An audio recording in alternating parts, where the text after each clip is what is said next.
नमस्कार दोस्तों, जिया एम्पायर में आप सबका स्वागत है। हम हम कलयुग में रहते हैं, हम सब जानते हैं। हमसे छोटी मोटी गलतियां होती रहती है, कोई बड़ा हत्या भी होती है, बड़ी दुर्घटनाएं भी ना चाहते हुए भी हो जाता है। तो वो सिर्फ हमारे साथ ही नहीं, ये भगवान के टाइम से ही चलता आ रहा है। सतयुग, द्वापर युग, ये त्रेता युग और अब ये कलयुग आ गया है। तो सेम ऐसे ही ब्रह्म हत्या, जैसे हमें पता है दोस्तों, ब्रह्म हत्या, गो हत्या, ये सारी चीजों का पाप बहुत बड़ा होता है, जिसका प्रायश्चित किए बिना इससे छुटकारा नहीं मिल सकता। तो ऐसे हमारे बहुत सारे देवी देवताओं को ब्रह्म हत्या, गो हत्या का पाप लगा था। जैसे शिव जी को लगा था, राम जी को लगा था, इंद्रदेव को लगा था। मैं ये बताना चाहूंगी कि हमें, अब आप सोच रहे होंगे शिव जी को ब्रह्म हत्या का पाप चढ़ा था। जी हाँ, जब सरस्वती माँ अपने ध्यान में बैठे थे, वो मोहित हो गए सरस्वती जी को देखकर, तब वो उनका पीछा करने लगे। सरस्वती जी को जब पता चला कि ब्रह्मा जी उनको इस तरीके से, इस नजर से देख रहे हैं, तो वो उनसे छुपकर अलग अलग रूप ले लेकर छुपने की कोशिश कर रही थी। लेकिन हम सब तो जानते हैं कि ब्रह्मा जी के 3 सर हैं, तो उन 3 सर के उपयोग से वो कहीं भी सरस्वती जी होती थी तो पता लगा लेते थे कहाँ है। ऐसे ही 3 सर के बदले उन्होंने 4था सर भी लगा लिया ब्रह्मा जी ने, कि चारों दिशाओं का सरस्वती जी क्या कहाँ है वो उनका पता लग सके। जब इस बात का शिव जी को पता चला तो उन्हें बहुत गुस्सा आया। जब ब्रह्मा जी ने 5वां सर अपने सर पे लगा लिया, ये देखने के लिए कि सरस्वती जी जो भी कुछ कर रही हैं वो भी उनको पता चले, तब शिव जी को लगा कि ये बहुत ज्यादा हो रहा है। तो शिव जी ने गुस्से में आकर अपने त्रिशूल से ब्रह्मा जी का 5वां सर काट दिया था। तब उन्हें ब्रह्म हत्या का पाप चढ़ा था। तब उनको प्रायश्चित करने के लिए मृत्यु लोक में जाकर वहां पर उनका 5वां कटा हुआ सिर लेकर भिक्षा मांगनी पड़ी थी। तो ऐसे करते करते काफी साल बीत गए थे शिव जी को भिक्षा मांगते मांगते। तो विष्णु जी आए और उन्होंने वहां की माता से पूछा कि इनको इस पाप से मुक्त करने के लिए क्या करना होगा। तब शिव जी के लिए बताया, उनकी मतलब वहां की माताओं ने बताया। विष्णु जी ने पूछा कि क्या करना होगा। तब वहां की माता ने बताया कि 100 लोगों जितना हमें खून चाहिए, खून की धाराएं बहनी चाहिए। इतना खून, अगर इतना रक्त हम चढ़ा सके तो हम शिव जी को मुक्त कर सकते हैं।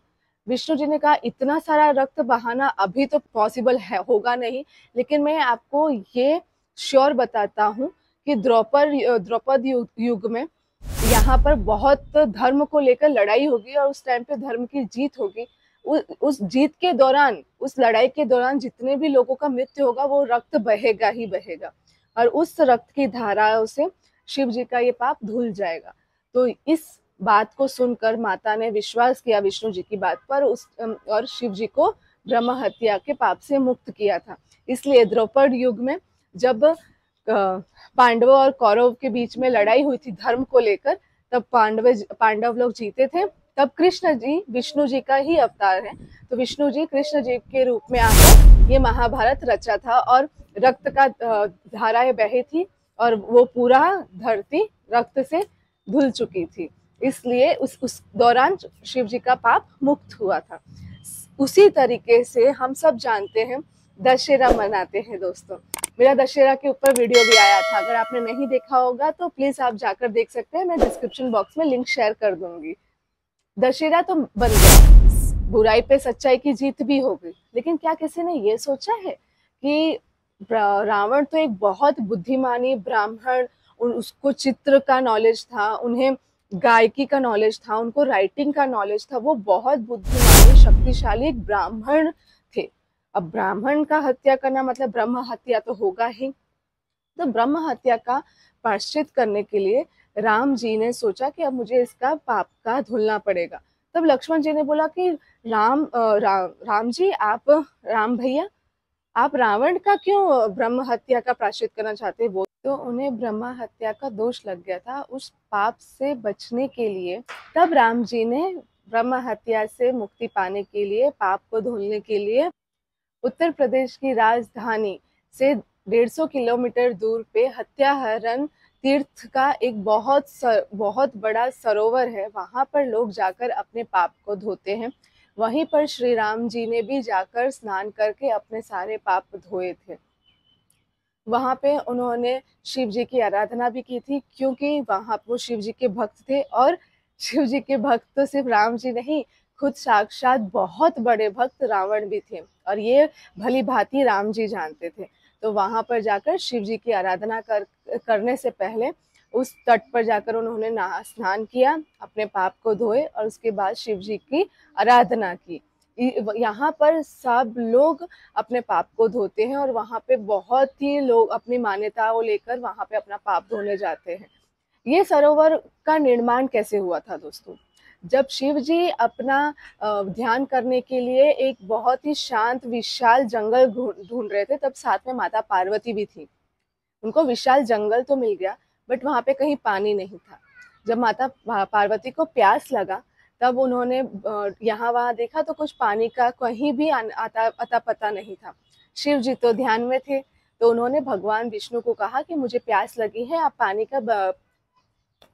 पानी के लिए आप कुछ कीजिए। तो भगवान शिव जी ने उनको कमल से भरा जल दिया, और उस कमल से भरे जल से माता पार्वती का प्यास बुझा, और बचा हुआ कमल के अंदर जो पानी था वो उन्होंने गिरा दिया। गिराते समय वो इतना पवित्र कमल के पानी था कि वहां पे पूरा का पूरा सरोवर बन गया।